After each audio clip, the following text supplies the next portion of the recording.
Olá, hoje é quarta-feira, 22 de abril de 2020, 520 anos da descoberta do Brasil, né? Ninguém falou, mas eu comemorava isso na escola, no Grupo Escolar Jovelina Gomes, no Instituto Redentorista Santos Anjos, no Colégio Estadual da Prata, em Campina Grande, e estou aqui lembrando, né? Bom, mas eu quero falar de uma coisa também antiga, viu? É o seguinte, o Bolsonaro, o presidente Jair Bolsonaro, disse aos seus prosélitos, na frente do QG do Exército, no dia do Exército, 19 de abril de 2020, domingo, nós não vamos negociar nada. Não fique pensando que eu vou dizer que ele mentiu, não. Pode até ser que ele não negocie mais nada. Ele simplesmente já negociou. Esquece, você que é bolsonarista fanático, tem que se arrumar agora direitinho para argumentar a favor do mito no que ele acaba de fazer. O que é que ele acaba de fazer? Na semana retrasada, ele se reuniu com o presidente do Partido Republicano, o Marcos Pereira, vice-presidente da Câmara e candidato à presidência em 2021 no projeto Tira o Rodrigo Maia da frente. Aliás, o Rodrigo Maia está tentando um golpe, mas ele não pode se candidatar, se reeleger, isso vai ser facilitado então, né? Também esteve no Palácio do Planalto o líder do PL, o Wellington Roberto, aquele que assinou por um companheiro líder lá, que não compareceu à reunião dele, que falsificou a assinatura. É o grande feito do Wellington Roberto na história do Poder Legislativo, né? É aliado de Arthur Lira, que também pleiteia o posto de presidente da Câmara dos Deputados. Depois disso, o general Walter Braga Neto, chefe da Casa Civil, e o próprio Bolsonaro receberam Roberto Jefferson, dono do PTB. E depois foi anunciado que é estudada a reforma do Ministério para dar o Ministério do Trabalho ao Roberto Jefferson. Eu quero lembrar que Roberto Jefferson é o líder daquela quadrilha que foi desbaratada no governo Bolsonaro. Então ele está bastante informado, até porque foi desbaratada pelo ministro da Justiça e o Moro não deve ter escondido isso dele, né? Recebeu também Valdemar Costa Neto. O Roberto Jefferson, é bom que se diga, foi condenado, passou por julgado, como se diz, né? Trânsito em julgado, pelo Supremo, e está cumprindo pena em casa. Ele é presidiário, ex-presidiário, como se dizia do Lula, e vai indicar o ministro do Trabalho, e voltando toda aquela farra dos sindicatos, né? E dos ladrões, né? O Ciro Nogueira, do Partido do Maluf, o PP, vai ficar com o Fundo Nacional do Desenvolvimento da Educação e o velho Departamento Nacional de Obras contra as Secas. Eu imaginava que isso nem existia mais, que é do tempo do Epitácio Pessoa, dos açudes, etc. O Bolsonaro está contando com esses apoios para evitar que passe qualquer processo de impeachment na Câmara. Ele está repetindo o que o Temer fez, a Dilma teimou em não fazer e terminou dançando. O Temer evitou o impeachment, mas não governou mais, ficou na mão do Centrão, né? Pois é, agora acaba de entrar lá na Câmara um pedido de impeachment apresentado pelo presidente do PDT, um partido de esquerda da oposição, o Carlos Lupe. Esse partido foi durante muito tempo até dono do Ministério do Trabalho, né? Pois é, agora eu quero, depois de dar essa notícia, para animar os bolsonaristas que agora terão muito bons aliados, não é verdade? Todos bandidos, condenados no mensalão, condenados no petrolão, condenados... Olha, o Valdemar Costa Neto se destacou na política no dia que levou a Lilian Ramos, uma modelo, para ficar ao lado do presidente Itamar Franco, que era solteiro, e esqueceu de levar uma lingerie íntima e foi fotografado de baixo para cima do lado do presidente. Essa é a grande contribuição do Valdemar Costa Neto para a política brasileira.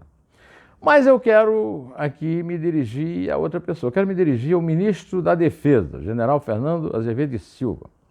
O general Fernando Azevedo de Silva esperou um dia inteiro para soltar uma nota oficial, que eu inclusive elogiei, na qual afirma que as Forças Armadas trabalham sempre obedientes à Constituição Federal para manter a paz e a estabilidade do país. Essa nota foi entendida como uma tentativa de mostrar que os militares, que ele comanda, porque ele é o ministro da Defesa, ele é o chefe dos 3 comandos militares, quebrando uma tradição de civis, o último foi o Raul Jungmann, né, o Temer.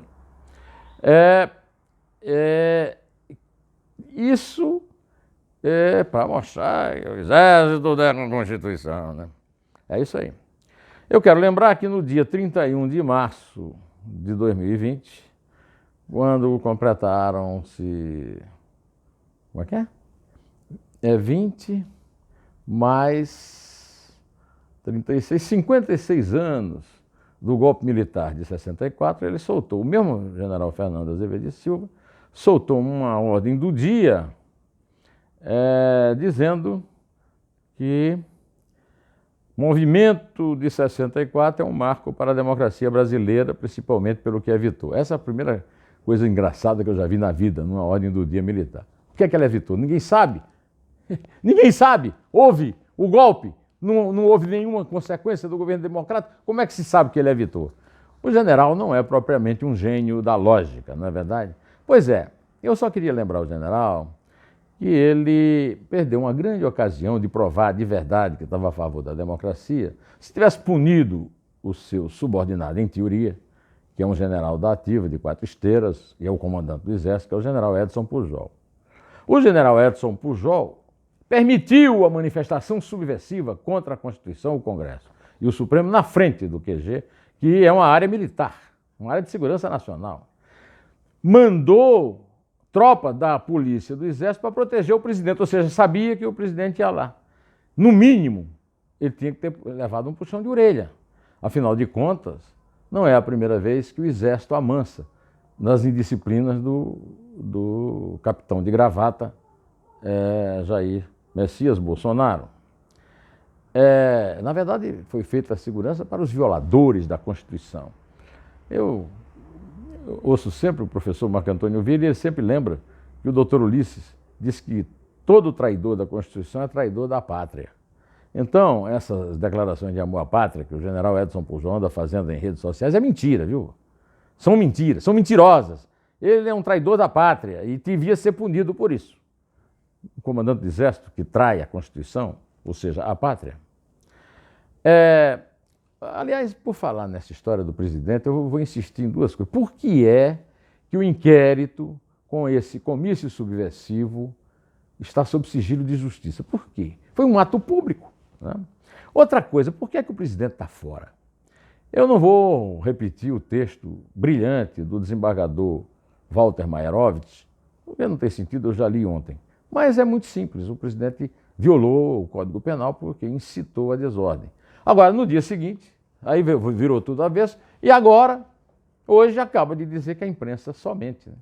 A imprensa somente, só se for, somente a imprensa mostra as coisas, isso, conta a verdade. Deve ser isso que ele quis dizer. Né?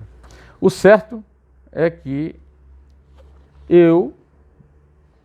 se eu mandasse em algum órgão de imprensa, já tinha muito tempo cortado esse plantão que tem na frente do Palácio para ficar captando frases estúpidas do Bolsonaro. Eu me limitaria a publicar notícias de interesse público que por acaso ele produzisse. Esse tipo de coisa, imprensamente, eu não dou entrevista, já dando, né? Isso aí era simplesmente ir lá, bota um repórter, o repórter vai, se não acontecer nada importante, só tiver frase idiota, aí não publica, né? Porque, inclusive, cada frase idiota que é publicada, o órgão de comunicação divide a responsabilidade dele com os seus fiéis ouvintes e telespectadores. Né? Hoje eu não resisti, eu quero aproveitar uma parte desse meu vídeo para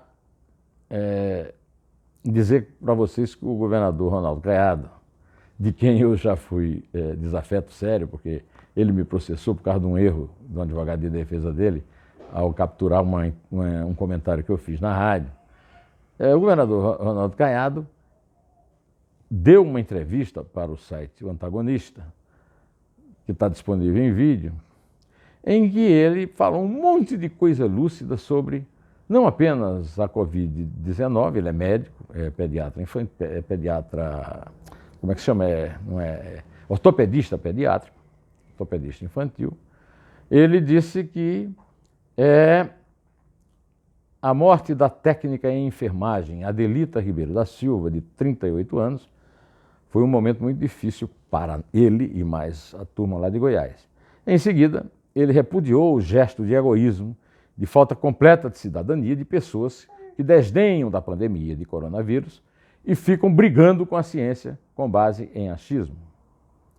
Agora, eu faço questão de dizer para você a frase que o Caiado, governador de Goiás, meu ex-desafeto, disse: as pessoas que levam isso na brincadeira, eu gostaria que pudessem ter noção de uma realidade dentro dos hospitais. Não é imobilização pela rua, não. Porque esse cidadão que se diz muito corajoso, eu queria ele dentro da sala da UTI, com dezenas de pessoas em estado grave, entubadas, ali onde a contaminação é generalizada. Ali não é gotícula.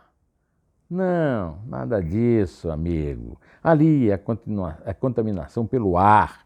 As pessoas ali, mexendo com aquela situação, a mais desesperadora do mundo, e essas pessoas que se dizem muito corajosas, eu queria tê-las aqui como voluntários para estarem lá dentro da UTI, ajudando a carregar. Ele conta até como é que é uma das técnicas, né, de entubar, tem que virar o paciente, e o contato é inevitável, e às vezes cai a proteção, e nós temos visto todo dia morrer gente. Aliás, eu queria lembrar que o prefeito Arthur Vigílio Neto, prefeito de Manaus, chorou, com muita razão. A situação de Manaus é de fazer um governador decente chorar.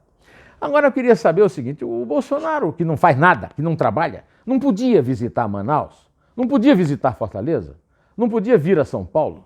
Não podia parar com essa birra por uma eleição que vai acontecer daqui a 2 anos e 7 meses, que ele não sabe o que vai acontecer até lá?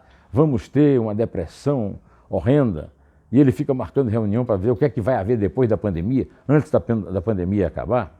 Então é o seguinte, o Caiado disse que como médico ele defende intransigentemente a vida e a posição dele é essa: é muito fácil o cidadão propor roleta russa com a cabeça dos outros. Isso vale para o senhor presidente da República, perguntando, não tem sensibilidade nem para ir a uma cidade que está passando pelo que Fortaleza, ou pelo que Manaus principalmente está passando, e pelo São Paulo, porque São Paulo pode vir a passar?